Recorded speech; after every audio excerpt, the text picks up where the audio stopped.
Hello students, welcome back to my YouTube channel purpose of education. तो students, आपके सामने आपका जो कक्षा 10 विषय गणित के अध्याय 2 बहुपद के प्रश्नावली 2B का जो पहला सवाल था, जिसके अंतर्गत 3 भाग थे। तो पहले भाग को मैं इसके पिछले वीडियोस में हल करा चुकी हूँ।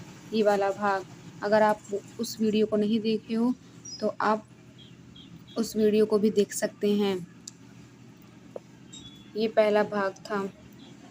इसके बाद हम लोग इसके दूसरे भाग को हल करेंगे। इसका दूसरा भाग दिया है 4s² - 4s + 1। तो इसके शून्य ज्ञात करने हैं।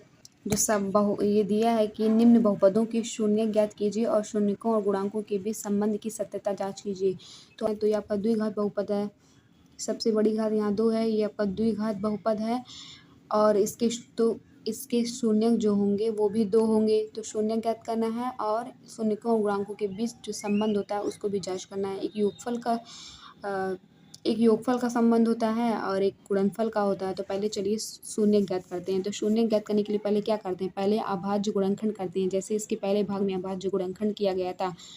तो क्या करेंगे, जो s² का गुणांक क्या है, यहाँ 4 है, s का गुणांक -4 है और ये आपका अचर पद है +1। तो हम लोग क्या करेंगे, जो s² का गुणांक 4 है उसका अचर पद में गुणा करेंगे। तो 4 का 1 से गुणा होगा तो क्या होगा, 4 आ जाएगा। तो हम लोग कोई ऐसी दो संख्या लें जिनका गुणा करने पर 4 आए और जोड़ने पर आपका 1 आए। यहाँ ये मेन चिन्ह यही है। यहाँ प्लस लगा है तो जोड़ने पर, अगर माइनस लगा रहता तो घटाने पर। 4 क्यों आए, क्योंकि जो ये यस का गुणांक -4 दिया है, माइनस से कोई लेन देन नहीं है हम लोगों को। एस का जो गुणांक दिया है वो -4 दिया है तो 4 दिया है ना। तो हम लोग जो s² का गुणांक और अचर पद का गुणा किए 4 आया। तो ऐसी कोई दो संख्या लेंगे जिनका यहाँ जोड़ने पर 4 आए और गुणा करने पर भी 4 आए, क्योंकि 4 यहाँ इसका गुणांक है। इसका s का गुणांक जितना दिया रहेगा उतना ही जोड़ने पर आना चाहिए। यहाँ बगल में रफ कार्य लिख के जो आपका 4 दिया है, 4 का जब हम लोग ऐसे अभाज्य गुणनखंड करेंगे, 2 दूनी 4, 2 एकम 2, तो क्या होगा, 2 गुणे 2 आया। तो गुणा करने पर 4 आए और जोड़ने पर भी 4 आए। तो 2 + 2 ये भी 4 आएगा। तो कोई दो संख्या ऐसी नहीं जिनका गुणा करने पर 4 आए और जोड़ने पर भी 4 आए। तो 2 और 2 यही दो संख्याएं हैं जिनका गुणा करने पर 4 आएगा और जोड़ने पर भी 4 आएगा। 4s² या माइनस लगा के ऐसे लिख देंगे,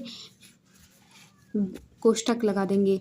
तो यहाँ लिखेंगे 2 धन 2 गुणे s + 1।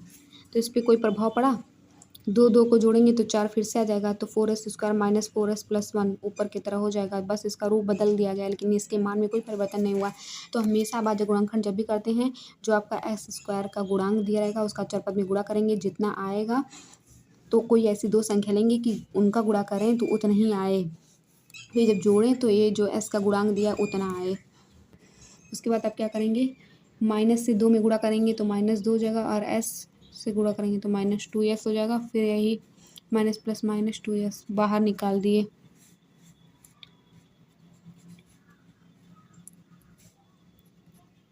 अब क्या करेंगे, इन दोनों में आपका क्या कॉमन है, 2 भी कॉमन है और s भी कॉमन है। तो 2s को कॉमन ले लेंगे तो ये 2 से गुणा कर देंगे, 2 दूनी 4 ये हो जाएगा आपका। और ये s² था तो 1s को कॉमन ले लिए तो 1s और यहाँ लिखेंगे तो 4s² हो जाएगा।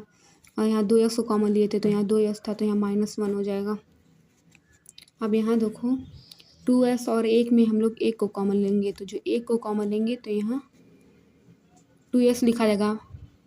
माइनस का यहाँ 2s के पहले कुछ नहीं है, मतलब धन का चिन्ह है। तो माइनस प्लस माइनस 1 का गुणा 2s में करेंगे तो -2s ही आ जाएगा। यहाँ 1 था तो +1 था तो यहाँ माइनस था, माइनस माइनस प्लस हो जाएगा 1। तो बस इन दोनों में 2s को कॉमन ले लिया गया, फिर इन दोनों में 1 को कॉमन ले लिया गया। तो बस आपको यही ट्रिक पता होनी चाहिए, एक तो ये वाला और एक कॉमन लेने वाला, कि दो संख्याओं में क्या क्या कॉमन है। तो अब देखिए 2s - 1 यहाँ पे भी है और यहाँ पे भी है, तो दोनों को एक बार लिख लेंगे और ये 2s - 1 को एक कोष्ठक में लिख लेंगे। यदि हम लोग क्या करें, 2s - 1 बराबर 0 पुट कर दें तो क्या होगा, 2s बराबर -1 उधर उस साइड जाएगा, दाहिने साइड तो आपका ये +1 हो जाएगा और s का मान जब निकालेंगे तो 1/2 आ जाएगा। और ऐसे ही अगर हम लोग ये वाले 2s - 1 बराबर 0 लिख दें तो भी आपका 2s बराबर 1 हो जाएगा और s बराबर 1/2। तो आपका जो ये जो सवाल दिया है 4s² - 4s + 1, इसके जो शून्यक निकल के आए हैं, 2 शून्यक निकले, इसके जो शून्यक निकल के आए हैं 1/2, 1/2 हैं। हम लोग क्या करेंगे, शून्यकों और गुणांकों के बीच संबंध की सत्यता की जांच करेंगे। ये गुणांक है, x² का गुणांक 4 है, s का गुणांक -4 है, तो ये गुणांक और ये जो शून्यक निकल के आए हैं इनके बीच संबंध की जांच करेंगे। तो चाहे आप लिख सकते हैं या लिख दिया जाए।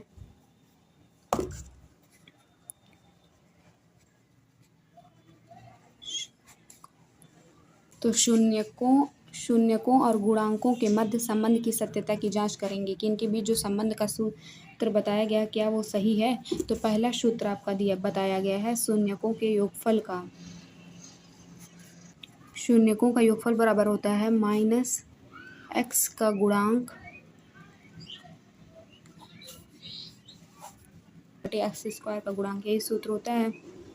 तो इसके 2 शून्यक ये निकले हैं, 2 शून्यक, एक को अल्फ़ा मानते हैं, एक को बीटा, तो ये अल्फ़ा ये बीटा, तो अल्फ़ा प्लस बीटा लिख लेंगे बराबर -x का गुणांक।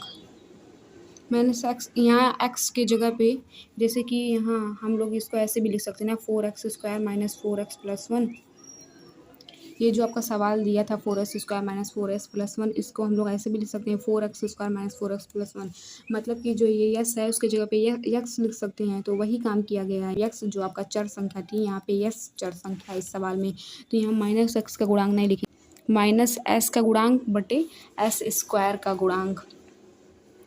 तो s का गुणांक क्या दिया है, -4 दिया है, s का गुणांक -4 दिया है, तो यहाँ पहले माइनस है, फिर s का गुणांक -4 दिया है बटे अब जो आपका s² का गुणांक है वो आपका 4 दिया है, और यहाँ अल्फ़ा आपका 1/2 दिया है, प्लस बीटा भी आपका 1/2 दिया है, बराबर ये माइनस माइनस क्या हो जाएगा, +4/4 और 1/2 + 1/2। तो जब दोनों का हर समान है तो क्या करेंगे, अंश को जोड़ लेंगे, बटे हर को लिख देंगे, बराबर यहाँ 4 से 4 कैंसिल हो जाएगा, आपका 1 आ जाएगा मान, और यहाँ 1 2/2 बराबर 1, तो ये भी 2 से 2 कैंसिल हो जाएगा, 1 आ जाएगा, तो 1 बराबर 1। तो यहाँ पे भी आपका बायां पक्ष बराबर दायां पक्ष, LHS बराबर RHS आ गया। तो शून्यकों के योगफल का जो आपका सूत्र था इसको ये आप सेटिस्फाई कर रहा है, मतलब संतुष्ट कर रहा है। तो योगफल का जांच कर लिया गया, अब गुणनफल का जांच किया जाए। तो आपका शून्यकों का गुणनफल का जो सूत्र होता है, शून्यकों का गुणनफल बराबर अचर पद बटे x² का गुणांक। तो गुणनफल अचर पद, आपका ये जो सवाल दिया है या यहाँ आप देख लीजिए, आपका जो सवाल दिया उसमें अचर पद आपका 1 है और x² का गुणांक यानी मतलब s² का गुणांक, यहाँ पे जो चर संख्या है वो आपका यस है, तो s² का गुणांक आपका 4 है, तो 1/4 हो जाएगा। और आपका जो शून्यक है 1/2 और 1/2, तो 1/2 गुणे 1/2 बराबर 1/4। तो अंश अंश का गुणा करेंगे, 1 का 1 में 1 और बटे 2 का 2 में 4 हो जाएगा। तो आपका LHS बराबर आ चुका है RHS।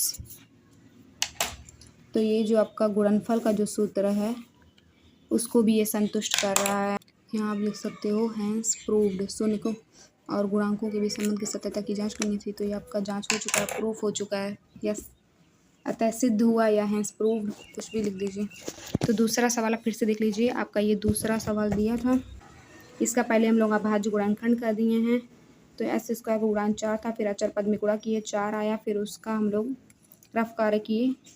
अभाज्य गुणनखंड की कोई दो संख्या ऐसे लें जिनका गुणा करने पर 4 आए, जोड़ने पर 4 आए, यहाँ प्लस दिया इसलिए जोड़ने पर, और 4 क्यों, s का गुणांक 4 है, तो दो संख्या थी जिनका गुणा 4 आ रहा था, जोड़ने पे 4 आ रहा था, तो वही दो संख्याओं इसको तोड़ दिया गया, 4 को 2 + 2 के रूप में का बना दिया गया, फिर इसको अलग कर दिया गया, फिर यहाँ आपका कॉमन ले लिया गया, फिर ऐसे इन दोनों को एक साथ लिख लिया, फिर दोनों को एक कोष्टक में लिख दिया गया। फिर जो 2 शून्य निकाल दिया गया बराबर 0 के पुट करके, पहले इसको 0 के बराबर पुट करके फिर इसको, तो आपके 2 शून्य निकल आए। फिर दोनों शून्यकों गुणांकों के बीच संबंध की जांच किए, तो योगफल का सूत्र लगाएं, तो भी आपका बाएं पक्ष दाएं पक्ष के बराबर आया। गुणनफल का सूत्र लगाए तो भी आपका बाएं पक्ष दाएं पक्ष के बराबर आया। तो ये सिद्ध हो चुका है।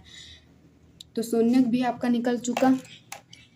आपका जो दूसरा सवाल था उसमें आपका शून्यक भी निकल चुका, जांच भी हो चुकी शून्यकों गुणांकों के बीच संबंध की। तो आई होप कि आप लोगों को ये दूसरा भाग समझ में आ गया हो। बिल्कुल पहले भाग के ही तरह है ये भी सवाल। अगर आपको पहला भाग समझ में आ गया होगा तो आप ये दूसरे भाग को भी हल कर लेंगे। अगर आपको कहीं कुछ डाउट हुआ हो, न समझ में आया हो, तो भी आप कमेंट करके पूछ सकते हैं। और अगर आपको मेरा वीडियो अच्छा लगा हो, समझ में आया हो, तो मेरे वीडियो को लाइक कीजिएगा, चैनल को सब्सक्राइब कीजिएगा और अपने दोस्तों के साथ शेयर भी कीजिएगा। Thanks for watching.